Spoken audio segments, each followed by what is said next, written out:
atajitolea kupitia kwa maombi na siku ya leo ambapo biashara zako hazijaenda. Alijua ni lazima atakuja kuitaliwa utukufu. Amen.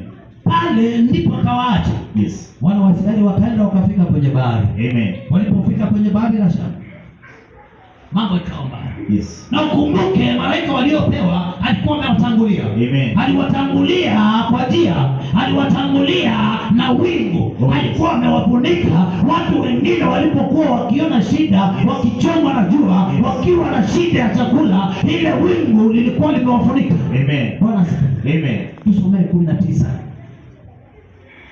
19. Yes. Kisha malaika wa Mungu aliyetangulia mbele ya jeshi la Israeli akaondoka akaenda nyuma yao. Bwana Yesu asifiwe. Amen. Kisha ule malaika ambao alitembea na wana wa Israeli akiwa mbele, ikafika muda na wakati akarudi nyuma yao, na ile nguzo ya wingu ikaondoka hapo mbele yao, ikasimama nyuma yao. Bwana Yesu asifiwe. Amen. Na ile wingu ambayo lilikuwa likiwatangulia likaondoka likarudi nyuma. Hii ni maana ya kwamba kile ambacho kilikuwa mbele yao kimerudishwa kuwa mpaka yao na wale watu waliofuata.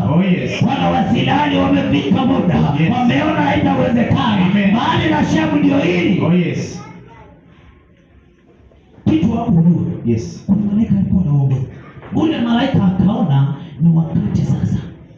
Nilipewa kazi kwa ajili ya kulinda watu hawa. Nilipewa kazi kwa ajili ya kulinda Niko. Wamemuonea kwa kazi vya kutosha.